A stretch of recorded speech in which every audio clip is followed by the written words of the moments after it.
Lynn awoke, uncomfortable and confused. She battled to open her eyelids for what seemed like an age, but in reality was probably only a few seconds. Her addled mind found the familiar sight of her bedroom ceiling comforting. An image of the nightmare that had roused her was still in the forefront of her mind. She'd felt she was suffocating, which had always been a particular fear of hers. Once she managed to not only open both eyes but keep them open for more than a second, she noticed the trigger for her nightmare. John was lying asleep on top of her. His left breast to hers meant she wasn't bearing the full brunt of his weight. His hips between her still wide-stretched legs meant it was enough to restrict her breathing. Automatically, she shoved him sideways. He rolled onto his back and immediately began snoring. She tried to recall what had roused her from deep slumber. The nightmare alone wasn't it. Still not fully conscious, her mind wandered back. On the pretense of putting the final touches to the contract they'd worked on together for months, John and Lynn had left the office before lunch and come to her place for a nooner. Maybe it wasn't the best idea to share a bottle of wine before the important signing this evening, but she'd bought it specially, and it complemented the food she'd bought perfectly. Why not celebrate in style? This contract was the biggest in the history of the company. The fact she'd been chosen to complete it meant she was on a fast-track career as a company favorite. She also wanted to celebrate a change in her personal dynamics, a change she looked forward to immensely. That dragged her mind back to the man slumbering beside her. She'd fallen into bed with John about 6 weeks before. Sharing the stress and long hours with her fellow lawyer and colleague formed a bond that had almost inevitably resulted in the physical affair they were currently engaged in. Having crossed the line once, crossing it the dozen or so times since hadn't been a biggie for her. The unusual hours she was keeping, plus the travel, made it so easy. Still a little confused, Lynn tried to recall details of how she'd ended up like this. Her lips curled into a smile as details returned to her. With 6 hours to kill and much to celebrate, John and she parked in her carport and made out like teenagers. With the heat rising, they dragged each other through the internal door to Lynn's lounge, ripping each other's clothes off as they went. Once they were both naked, Lynn forced John onto his back on the huge sheepskin in front of the fireplace. Going to the fridge, she returned with food, wine, and glasses. She straddled him but didn't allow entry. Every time he made to sit up and push her onto her back, she pressed him down. Lovingly, she fed him titbits from her organized picnic. She cracked the bottle of red and poured 2 glasses. Not being able to lift the glass to his lips from his helpless position, Lynn took a long draught from John's glass, held it in her mouth, then transferred it to John's via a deep kiss. Ah, this is the life, Lynn recalled thinking. Nice food, nice wine, and the anticipation of great intimacy to come. How could it be better? In the here and now, Lynn wondered how much wine she'd drunk. With effort, she thought back. Alternating mouthfuls for her, then ones for John, they damned near finished the bottle. That probably accounted for the metallic taste, coating the inside of her dry mouth. With a hunger for food satisfied, Lynn recalled retaining the last swallow of her second glass in her mouth. Knowing she had only a few moments of his helplessness left, Lynn reached over and took a mouthful of John's glass. Things became a little blurry after that. Memories of John pushing her off him, reaching down to sling her over his shoulder, and the heavenly trip up the stairs. She distinctly remembered him throwing her on the bed before doing the deed. Then, what? Lynn, still groggy, was confused. Not only by the lack of memory, but by the failure of the just recalled memories to excite her more than they were. A few seconds' concentration solved that last mystery. Her bladder was giving out urgent signals. Very urgent. With a supreme effort of will, she cast her grogginess aside, rolled off the bed, and staggered to the bathroom. She sat and relieved herself. The sheer length of time it took gave her time to notice outside inputs more. Weak light was spilling through the frosted glass of the bathroom window. The dawn chorus of twittering birds automatically triggers happy memories from a comfortable and contented life. Damn! Dawn chorus. Not even pausing to wipe herself, Lynn launched into the bedroom and looked desperately at the bedside clock. 7:46 shone malevolently back at her. Her subconsciousness desperately tried to lie to her and make her believe it was still light at 7:46 p.m. at that time of year. It failed. The last shreds of lethargy and delusion were swept away by a terrible realization. It was almost 17 hours after she and John were supposed to sign the most monumental deal in their company's history, and somehow, they'd both slept right through it. A chill paralyzed Lynn for seconds as she felt the bottom fall out of her perfect world. Her reflex was to get to work as soon as possible and salvage what she could. Taking the last 3 steps to the bed, Lynn shook John's shoulders violently until his eyes drifted open groggily. "Get up, you stupid jerk. We slept through the night. It's almost 8 and our jobs are toast." Lynn impatiently watched as what had taken her minutes was accomplished by John in seconds. He went from looking dazed to horrified. He jumped out of bed, staggered, then headed off downstairs to get his clothes. Lynn followed, almost pushing him down the steps in her haste. She instinctively knew that any further berating of him would slow him down, so she settled for giving him dirty looks. Even forgoing the time needed to put on her bra and just throwing on her discarded blouse and panties, John was fully dressed ahead of her. She had just picked up her pants, and he was sitting on the couch putting his shoes on when something made her look towards the front door. Confused, she noticed it was partially open with only the safety chain holding it back. Vague recollections of the sound of it being opened and rattling against said chain itched against her consciousness as being the cause of her arousal from slumber some few minutes earlier. She was still looking at the cracked door when a shadow moved against it. Something long whistled through the crack and hit the chain. The screws flew from the mounting bracket. The latch swung through an arc and smashed the glass pane above before the door crashed fully open.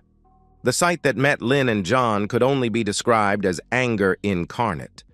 Only a little over 5 feet tall but almost as wide, the woman of obviously Mediterranean origin stood there. The axe dangled from one meaty arm. Her eyes blazed as she glared around the darkened room before settling on the seated man and half-naked woman. Lynn heard, "Oh, hell, Maria!" gasped behind herself. "You little jerk! They were right! You've been doing the dirty on me while I've been out of town nursing Mum." If the irate, beweaponed she-devil uttered anything coherent after that, it was lost on Lynn. Seeing the axe raised and the first step towards them, she made for the stairs, only slightly hampered by the fact she had one leg in and one out of her pants. Halfway up, she was pushed the rest of the way by John taking the steps 3 at a time. They raced together to the only refuge available, the master bedroom. Through the locked door and their own panicked gasping, they heard solid footsteps clumping up the stairs. A moment's silence was followed by the crash of an axe thudding into the door. The flimsy barrier moved enough that it was obviously not going to be a permanent defense. Lynn retreated to the door of the balcony and threw it open. Internal debate on whether she was desperate enough to make the 3-meter drop was cut short as the tip of the axe finally made it through the wooden door. The sight of John accelerating towards her pushed the decision. She instinctively knew she didn't want to be the only one left alone in a room with that. Turning around, she grabbed the rail, forced her body over it, and lowered herself to her full stretch. Letting go, she dropped the rest of the way, landing heavily on her feet before falling on her back, winded. John, following the same logic as Lynn, vaulted straight over the balcony rail. Landing awkwardly, his ankle rolled under him and he gave an involuntary yelp of pain. Lynn, her heart set on escape, took off straight away. Instinctively, she made for the carport. Entering, she had her car door open before she noticed the strange car in the driveway blocking hers. She grabbed her handbag from the front seat and had just made it to the entrance when John painfully hobbled over. "Where's my car?" We don't have time for stuff like that. Lynn sped to the strange car, glancing around to check for signs of pursuit. Her eyes were drawn to the 4 flat tires on her car. Confused, she looked into the strange car. She saw one thing that was good and one not so good. The former was the keys dangling from the ignition. The latter was the manual gear shift. She'd never bothered learning that. Her options flashed through her mind until the noise of an angry behemoth coming towards her told her she had none. "You drive, John." "I can't, Lynn. My ankle is busted. You'll have to." The internal debate was useless. Lynn jumped in the driver's seat and John hobbled around to the passenger side. She started the engine just fine and then asked what to do next. John looked at her, terrified and confused, until realization dawned. He told her to press the pedal on the left, then rammed it into reverse himself. Somehow the car avoided stalling as Lynn released the clutch and hit the accelerator. As they shot backward out of the drive, a swinging axe put a large divot in the windscreen, right in front of John. Lynn backed up the street until the armed woman chasing them gave up. With the luxury of time, John coached Lynn through turning around. This included Lynn stalling twice. Lynn thought their first priority was to get to their work as quickly as possible to salvage the contract that had been put in jeopardy by their sleep-in. She was annoyed that, after the adrenaline of the past 5 minutes had started to fade, all John could do was complain about his sore ankle, then slump into semi-consciousness, rousing only when Lynn forced him to answer questions. "I take it that was your wife?" "Uh-huh," John replied. "How did she get the front door of my house open? It was deadlocked and everything. Thank the safety chain was on, or she would have caught us fully in flagrante delicto." That didn't require a response, so didn't get one. Just before they got to their destination, the engine alternately whining with over-revs or shuddering due to being in too high a gear, John roused. "Lynn, where was my car? I did drive it to your place yesterday, didn't I?" Lynn didn't respond. She was still a little disoriented by the loss of a big whack of time. Then being awoken this morning at a time she didn't expect, and in a very stressful manner, well, that threw her. She was only half listening to John's next words. "Can we stop for a coffee or something? My mouth feels like it's had a hamster sleeping in it. How much did we drink yesterday?" That brought to mind the taste Lynn still had in her mouth. She ran her tongue over her palate. There it was, a sharp, metallic taste. It tugged at her memory banks. She was distracted from those thoughts, firstly by John's snore, and then their arrival at their place of business. She elbowed him awake, and they headed for the office. Outside the door, Lynn looked at John's disheveled state, then became aware of her own unfettered breasts. She could only imagine how she looked. "Let's go into the bathrooms and clean up a bit. Meet me in my office, then we'll go and see Mr. Biggs." Neither took any notice of the receptionist picking up the phone as they headed for the stairs. They were each heading for the bathroom on their floor when they heard their names called. Mr. Biggs, the managing partner, was standing outside his office door. They couldn't ignore his crooked finger gesturing them both to enter his office. Preceding them in, he closed the door firmly, then walked behind his desk, glaring at them the whole time. Lynn saw herself reflected in John's unkempt hair, rumpled clothes, and haggard looks. Finally, Mr. Biggs broke the silence. "Care to give me some explanation on why I spent all last night and this morning trying to salvage a contract after you stood up our client? Why I couldn't get either of you bozos on the phone when they rang me at 6 last night?" Lynn ran various responses quickly through her mind. This was not good. It could put her career back a couple of years. This allowed a still groggy John to answer the uncomfortable questions. "Sorry, boss. We slept in." This response, coupled with their appearance, including Lynn's smeared makeup and improperly buttoned blouse, told Mr. Biggs all he needed to know. In all his career, he'd never seen 2 such talented rising stars commit professional suicide quite so effectively. He paused as a plan formed in his mind. Maybe he could salvage the contract, but only if he offered the clients a couple of heads on a platter. You two are suspended pending an investigation into your behavior. I suggest that you clean out your desks now. It may save you time later and save me the need to lay eyes on your stupid faces ever again. Lynn and John both bowed their heads in shame. John turned for the door first, followed by Lynn. Mr. Biggs' next words were so soft, she almost missed them. This will devastate your husband, Lynn. Whenever we play golf together, it's always, Lynn did this, or Lynn said that. I don't know how I'll be able to face him after this. That almost made Lynn stumble as she began the walk of shame to her office. Just outside the door, they were intercepted by the assets manager. John, where were you last night?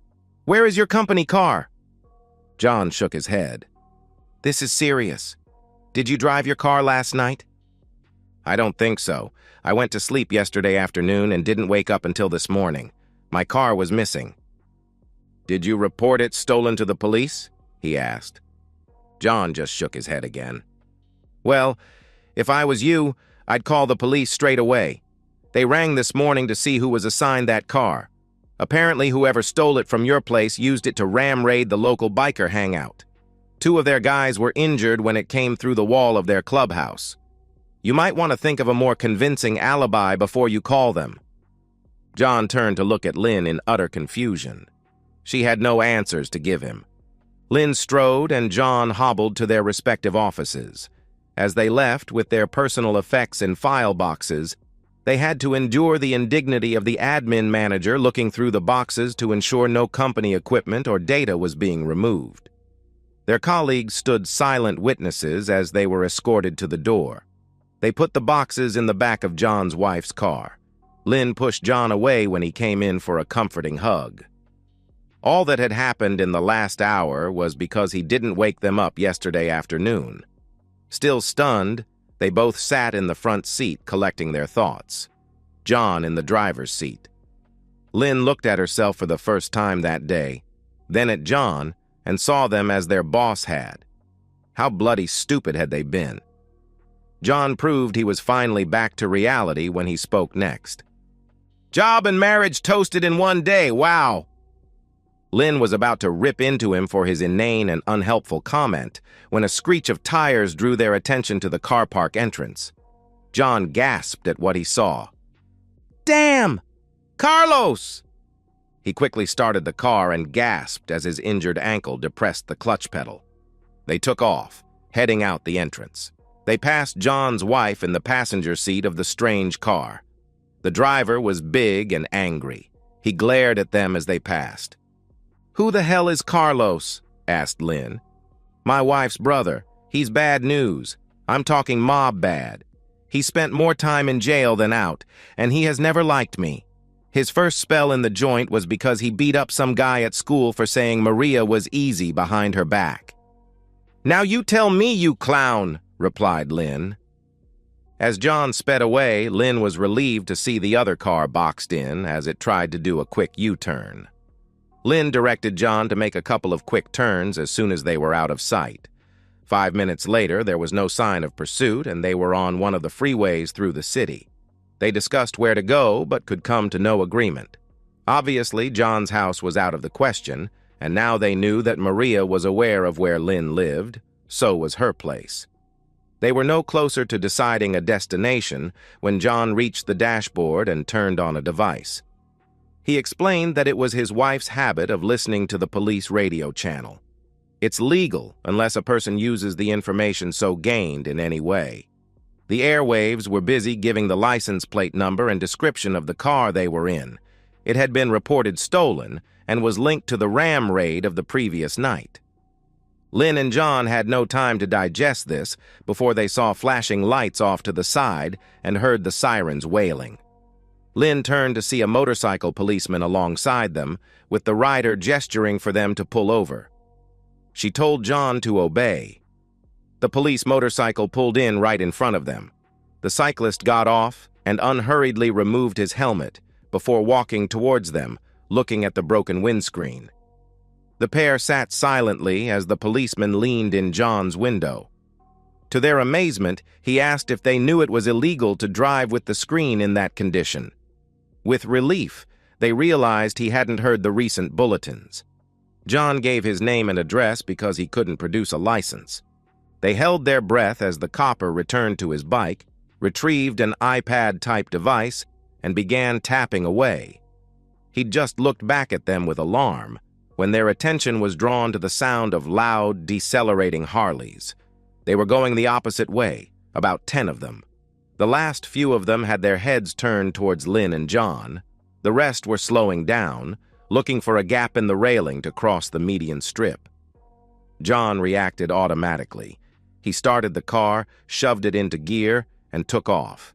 His plan, if he even had one, was to pass the motorcycle policeman on the inside and accelerate along the shoulder until he had the speed to pull into the traffic. He was so intent on looking in the wing mirror that he missed the policeman's reflex action.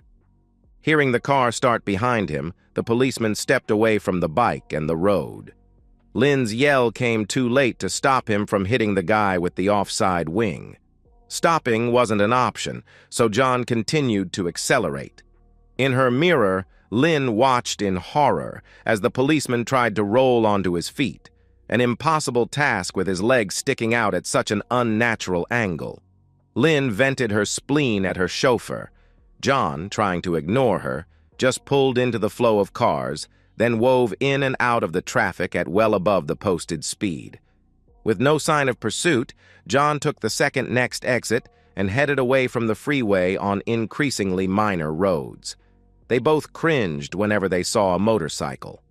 5 minutes later, they spotted a shopping center car park and pulled in to let the aftermath of the adrenaline rush wash over them. Lynn kept up a steady stream of abuse at both John's judgment and driving skills. He closed his eyes and tried to blot her out. He vaguely wondered which of his pursuers he should worry about the most. The police would lock him up and destroy what was left of his career. If he was lucky, the bikers would just beat him up, maybe even cripple him. No, they were wimps. The real threat was Carlos. If he almost killed the kid in school because he bad-mouthed his sister, how much trouble was John in? To distract himself, he rooted through his wife's glove box until he found an old Leatherman tool. After explaining his plan to Lynn, she stood guard while he removed the license plates from the car next to theirs. He put them in their car, then, as an afterthought, put their old ones on the other car. It was less conspicuous than leaving it bare. They had to buy time until they decided what to do. They then took off on the road leading further out of town, pulling into a secluded spot along a river. Exhausted and tired, they laid the seats back and rested. As an afterthought, John suggested Lynn turn her phone off to prevent it from being tracked. "What the hell do we do now, John?" "Buggered if I know, Lynn. I've got no phone, no wallet, and no money. If I turn up back at my place before she's had a chance to settle down, I'm toast. The same goes if I turn up at any of my family's places, I suspect. What about your place? They're probably watching it, but we could sneak in. Surely your husband will look after us, won't he?" I don't know if we'll get much of a welcome there," Lynn replied. "Why not? You said he knew about us and was cool with it." "I may have lied a little about that. Yes, he did know about us, but I may have exaggerated about how well he took it, so you could relax." "So you mean I have to watch out for an angry husband as well as everyone else? Jesus." "No, he's not like that. He hasn't a malicious bone in his body and wouldn't hurt a fly. He's a pharmacist, and I think they take the same oath as doctors, you know, not to hurt anyone." "So he didn't take the news well then?" asked John. "No, he confronted me last week. Knew your name and everything. Gave me an ultimatum. Me. Like an arrogant woman, though, I told him to get lost. I wanted everything. A career that was going places, a nice house and car, comfortable husband and family. I told him I demanded to have a lover that filled me up as well. If he couldn't live with it, I would get one of the partners as my divorce lawyer. He'd end up living in a shoebox, begging me to see the kids every month or so. I was bluffing, but he didn't know that. He lives for those kids. I half expected him to call my bluff, but he just stormed out. I haven't seen him since. The next day, I dropped the kids off at my parents' and met you at that motel. Last Monday, you remember? Despite everything they'd been through that day, John was horrified to be sharing a car and a nightmare with the creature Lynn revealed herself to be. It took minutes for the speechlessness to wear off. So, you gave him a choice? Put up with you messing around on him or lose everything? Why not? The law says I can get away with it, so why wouldn't I? Why look so shocked? Weren't you messing around on your wife as well? Yes, I was, but I didn't insist on ripping off to do it. Pardon the pun, John replied. Lynn shrugged. John saw Lynn in a whole new light. With his blinkers off, he realized that the smile he'd found so sensuous until now had a hard edge to it. He couldn't imagine such cruelty as the one she'd just blithely described, with all the signs of a clear conscience. For her part, Lynn wondered where she could get a drink. She still had that damned metallic taste in her mouth. She joined John in dozing until hunger woke her in the late afternoon. She roused before him and turned her phone on to send a quick text to her mother to look after the kids indefinitely. God knows what her parents were being told. When John woke, they pondered the known mysteries of the last few days to avoid the difficult questions like, what the hell are we going to do next? Not turning up for a contract signing after having obviously slept together had lost them their jobs, obviously. But what made them sleep for a solid 17 hours? Then, how had John's wife not only known where to find him, but had a way of opening the front door? They knew if it wasn't for the safety chain, they would both have had their skulls crushed in. They'd seen the look in Maria's eyes.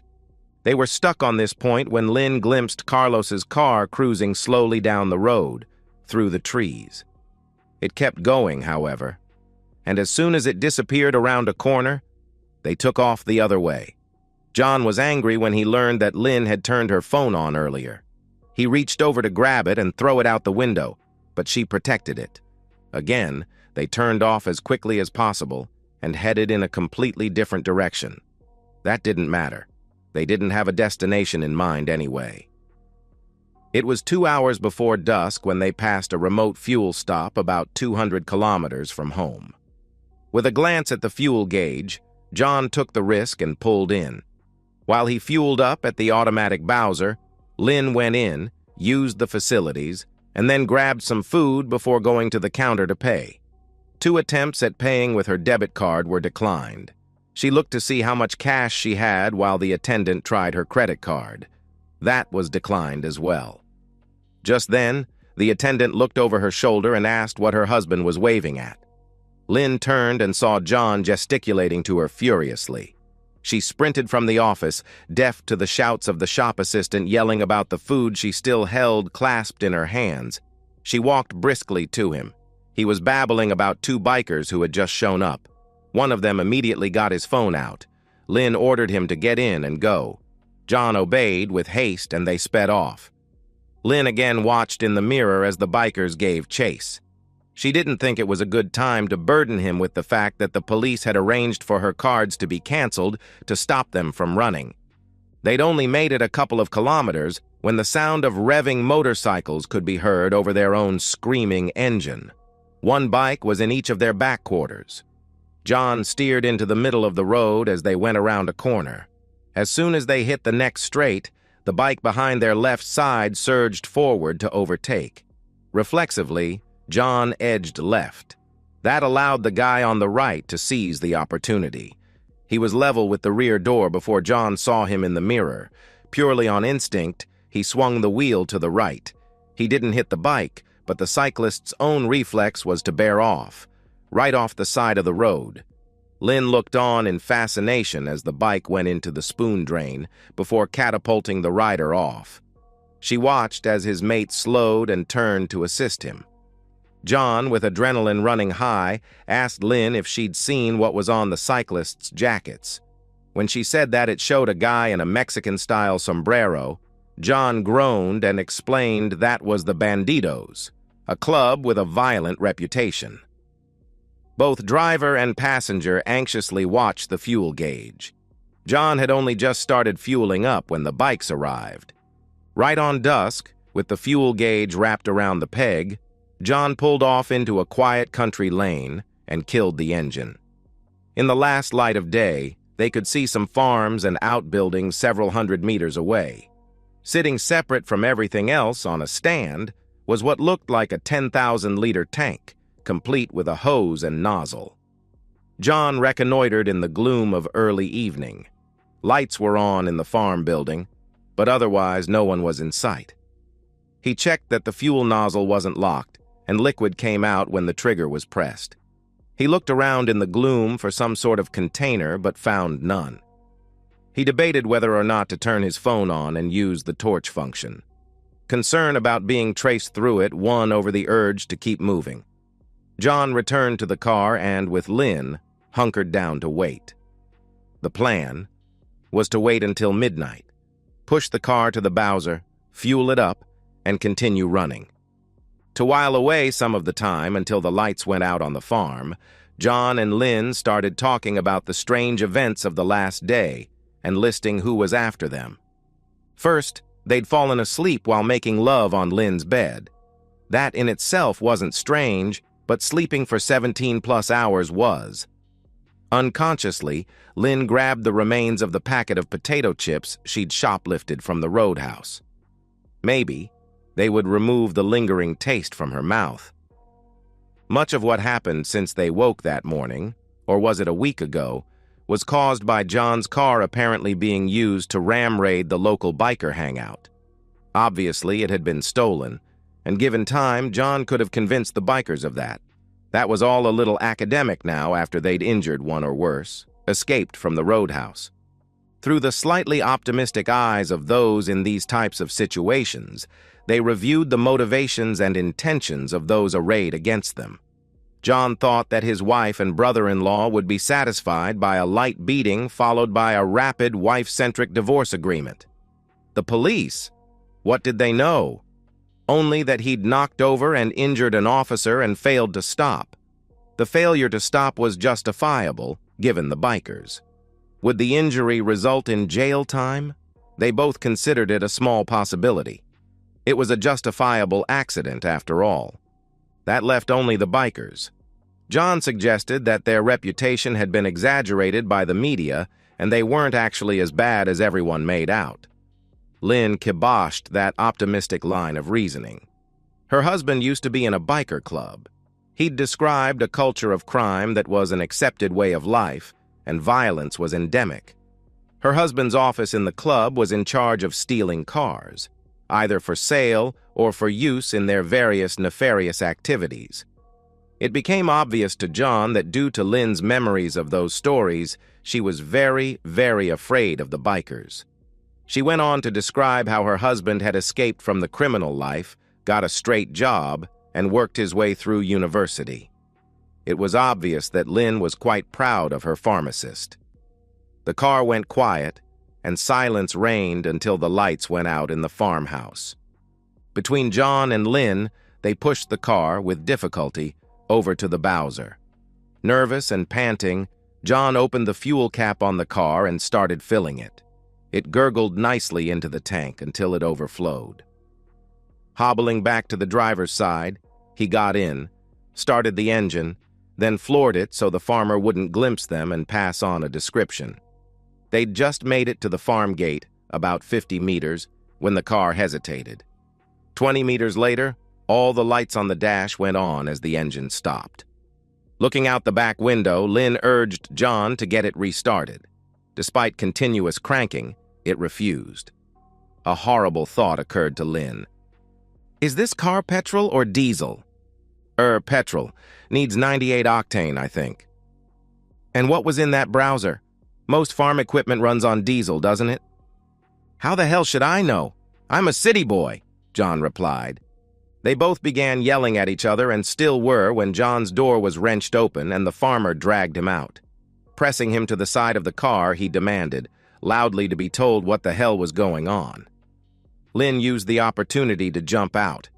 The car was in a gateway, and there was no room to get between them, so she was forced to go around the back, then along the driver's side. As she passed the struggling pair, she saw a short length of a tree limb, about 75 millimeters thick and 900 long. It was bad enough being on the run. The thought of being on the run alone was terrifying. With only a second's hesitation, Lynn picked up the log and, with no style, whacked the farmer over the back of the head. He went down like a sack of spuds. Wide-eyed, they stared at each other. Then John hobbled after Lynn as she fled toward the highway, using her impromptu club as a walking stick. They didn't hesitate when they reached it, just started walking in the direction they'd been going all day, towards nothing, away from everything they knew. They threw themselves off the road every time a car came along. 2 hours later, they passed a sign saying the next town was still 10 kilometers ahead. They were both mentally and physically exhausted. John's ankle hurt like hell, and Lynn was starting to get blisters. Spotting a lone barn, they forced a way through the fence and made for it. There was enough hay in it to provide an adequate bed. They both fell into a troubled sleep. Day 2. Lynn woke way before dawn. Still tired, hungry, and thirsty, she was a little confused, not realizing where she was. The metallic taste, still in her mouth, brought the unpleasant memories of the previous day crashing back. Strangely, her first coherent thought was of her children. Her recent entitled, selfish mantle aside, Lynn loved her children. If she could avoid being killed or thrown in jail, she would go home, hug her children like never before, and wait for her husband to come groveling back to her. With time, things could go back to normal. Delusions, all of them, but believed by a famished, thirsty, exhausted, and desperate mind. How much trouble was she in? Lynn asked herself. John's wife and her mob brother were after John. If she could get to the police, they would protect her. It was John's car that had been used in the ram raid, and John who'd knocked that biker over. They were after him, not her. Again, the police could protect her from them. That left only the police to worry about. What had she really done wrong? Pilfered some stuff from a roadhouse without paying. Hardly a custodial offense. Now, she'd assaulted a farmer. That was time for sure. But how did the world know it was her that did it? The solution to all her problems suddenly became obvious. If she left John sleeping and got to the nearest police station first, she could lay just about all the blame on him, even claiming the assault on the farmer was him. After turning him in, all she could expect was a slap on the wrist. Once the world knew where he was, they'd forget about her, and she could sneak quietly back home. Lynn examined her conscience with this plan in mind. Could she do that to her lover? Like most relationships that come out of cheating, Lynn realized theirs was doomed from the start. He was just a new guy when she needed one. Besides, he was a cheater. She'd never trust him enough to have a long-term relationship. Lynn smiled to herself and prepared to sneak away from the barn. A faint rustling noise caught her attention. In the moonlight, she saw John quietly picking up his shoes and heading out of the barn. Instinctively, Lynn knew what was happening. After his own internal debate, John, the rat, had decided to stop her, the little jerk. Enraged, Lynn sprang to her feet, picked up her walking stick, and brought it down on John's head. He went down and stayed there. Removing his shoes, she threw them in separate directions into the darkness. Lynn's plan was modified. She'd claim self-defense when it came time to explain this episode to the police. Jaw set, Lynn strode toward town. An unknown time later, Lynn risked turning on her phone briefly to check the time and distance to town. She was almost done when it began operating and changing screens by itself. In a panic, she realized that it was being controlled remotely. Only one person could do that, the person whose phone it was paired with. Why would her husband be trying to find her? No, she thought. The police must have insisted he give them his phone. Lynn quickly removed the battery and restarted toward town, ears ever vigilant for the sound of approaching traffic in the pre-dawn darkness. As she walked, she plotted. She would accept her rap on the knuckles, then demand her husband come back home. If he played up, she'd use her secret fund, siphoned off her salary into a separate bank account, to divorce his back. Not working and not in a hurry to get another job, she'd demand maximum child support while making it impossible at every turn for him to see the kids. After the appropriate amount of groveling, she might take him back, and this time, if he objected to her taking a new lover, he'd know exactly what was in store for him. Before she was a third of the way to town, even her seething rage couldn't mask the pain of her feet from the inappropriate footwear. Even her blisters had blisters. But stagger into town she did. The police station was halfway along the main street, but a sign on the door said it wasn't manned until 9 a.m. She guessed it was around 7, so sat on the step to wait. She had no idea how much time passed, but gradually became aware of a mounting roar. It penetrated her overloaded, tired brain that it was the sound of motorcycles. Many, many motorcycles. Leaping to her feet, she ran around the side of the police station and hid in some bushes. As she peeped out, she saw pairs of bikers stop every 50 meters or so down the main street, get off, and look around. The door of the station opened, and a uniformed man with sergeant's stripes walked to the curb and looked up and down the street. Lynn jumped up and ran into the open door. Curiously, the policeman followed her in.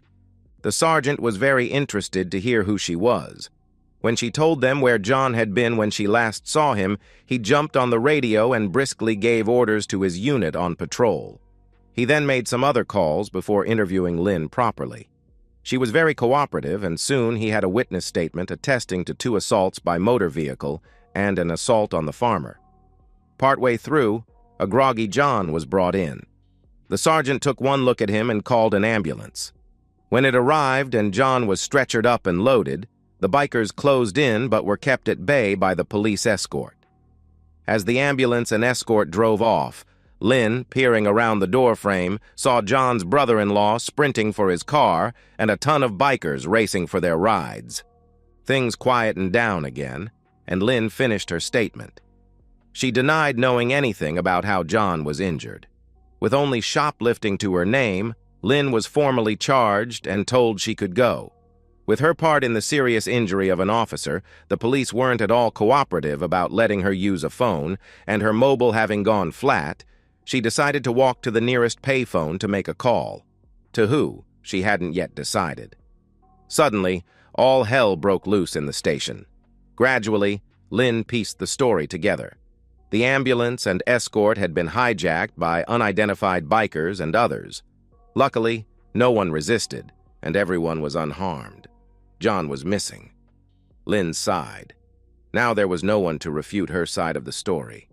She stepped out into the street and saw half a dozen bikers in either direction, looking at her.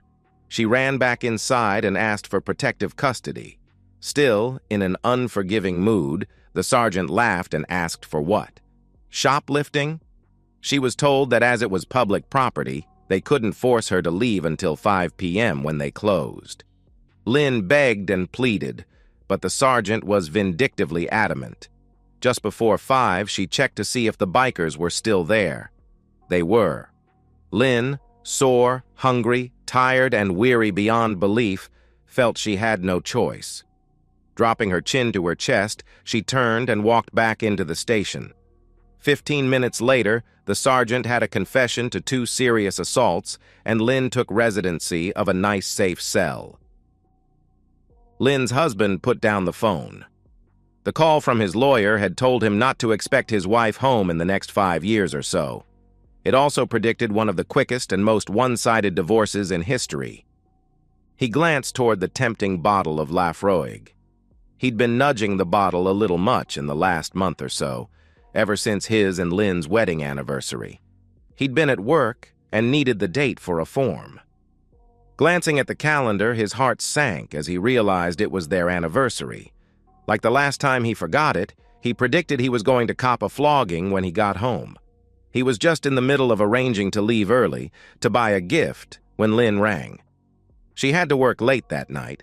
She'd obviously forgotten their anniversary as well, which was very, very out of character for her.